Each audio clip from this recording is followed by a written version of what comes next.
Magandang araw pong muli sa inyong lahat. Nagbabalik ang inyong lingkod. Muli, konting kaalaman at gabay sa ating pang-araw-araw na buhay. Tatalakay po tayo sa sandaling ito patungkol sa Holy Spirit. Ang ating pong stand bilang nangangaral sa Diyos patungkol sa Biblia, tayo po'y naniniwala sa Trinity, God the Father, God the Son, and God the Holy Spirit. Ang Holy Spirit po ang third person sa Trinity. Sa totoo lang, madalas mapag-usapan ng Diyos Ama, madalas mapag-usapan ng Diyos Anak, pero hindi na pag-uusapan ang Diyos Banal na Espiritu. So, sinek ko po yung book ni Alban Douglas, yung pinamagatang 100 Bible Lesson, kasi ginagamit namin yun nasa Bible School kami. At nakita ko po doon sa kanyang mga sinulat na at least merong 40. There are at least 40 definite function of the Holy Spirit in relation to the believer. Ang dami nun, mga minamahal.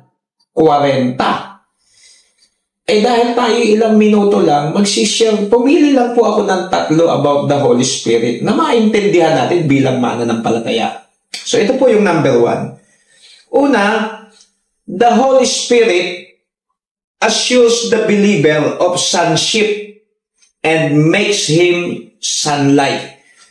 Ang Holy Spirit ang kumikilos sa ating mga puso't buhay at siya yung nagbibigay paliwanag sa atin kung tayo talaga ay anak ng Diyos bilang mga mananampalataya. Kasi yung iba nagdududa kung sila ligtas o hindi.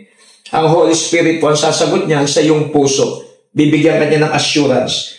At yan ay sinabi sa Romans 8:16. Ang Espiritu rin ang nagpapatotoo kasama ng ating Espiritu na tayo ay mga anak ng Diyos. So yung Holy Spirit, yung Spirit mo, i-assure ng Holy Spirit na anak ka nga ng Diyos. So yun po, trabaho ng Holy Spirit is to assure us na tayo'y may relasyon na sa Diyos. Kaya doon sa mga nagdududa sa kaligtasan, makapag-a-advise lang ang pastor, makapag-a-advise lang ang iyong mga kapwa manggagawa, pero ikaw ang makakaalam niyan, ididil ng Diyos sa iyan sa pamamagitan ng Holy Spirit. Tandaan mo Romans 8:16. Number 2, the Holy Spirit comforts the believer. Talagang ang Holy Spirit ang nagko-comfort sa atin sa panahon ng mga kabagabagan, sa panahon na tayo'y namatayan, sa panahon na sobrang tindi ng ating pinagdadaanan, pinaka-greatest comforter natin ang Holy Spirit. At yan ay makikita niyo sa John 14:16-17. Sabi ng John 14:16-17 ay ganito, "At ako'y dadalangin sa Ama, at kayo'y bibigyan niya ng ibang mga aliw, upang siyang sumainyo magpakailanman." Mga aliw. At ang sabi sa verse 17, sa makatwid bagay, ang Espiritu ng katotohanan na hindi matatanggap ng sanlibutan sapagkat hindi nito siya nakikita, ni nakikilala man. Sapagkat siya ay tumatahan sa inyo at sa inyo. Yun po ang Holy Spirit. Pangalawang katotohanan sa Holy Spirit, He is our greatest comforter. Hindi ko kayang i-comfort ang isang tao 100%. Makapagbibigay ako ng comfort, kaibigan nyo, mga nasa paligid sa inyo, pero iba yung comfort na pwedeng gawin ng Holy Spirit. Pangatlong katotohanan sa Holy Spirit, He seals the believer.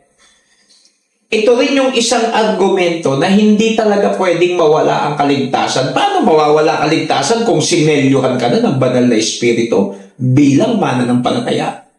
At makikita niyo po yan sa Ephesians 1:13. Sabi po ng Ephesians 1:13 ay ganito, na sa Kanya'y kayo rin naman pagkarinig ng aral ng katotohanan ng Ebanghelyo ng inyong kaligtasan, na sa Kanya rin naman mula nang kayo'y magsisampalataya, ay kayo'y tinatakan ng Espiritu Santo na ipinangako. So, inassure tayo ng Holy Spirit na tayo'y anak ng Diyos. Ililiwanagin niya sa puso mo, i-assure ka. Iko-comfort ka niya sa panahon na talagang ikaw ay matindi ang dinadaanan ng pagdurusa. At sineselyuhan niya ang lahat ng nananalig ng totoo, ng totohanan sa Panginoon. pagkilos lahat ng Holy Spirit yan. So I hope na intindihan po natin. Marami pa patungkol sa Holy Spirit. Kumuha lang po ako ng 3 dahil limitado ang aking minuto. So ito po, patungkol sa katotohanan ng banal na Espiritu. Tinatahanan tayo, sumasa atin magpakailanman, tinutulungan tayo ng Holy Spirit, tinutulungan tayong lilukin ng ating mga sarili sa wangis ni Kristo. That's the Holy Spirit. Tanong, kayo ba may Holy Spirit na? Kasi tatahan lang ang Holy Spirit sa inyo kung sasampalataya kayo sa Panginoon ng totohanan. Kung hindi pa kayo sumasampalataya sa Panginoon, hindi kayo tinatahanan ng Holy Spirit, rather, kayo ay kinukonvict na magsisi at manalig sa Panginoon. So, muli, hanggang dito na lamang ang inyong lingkod, ang Peking Kano.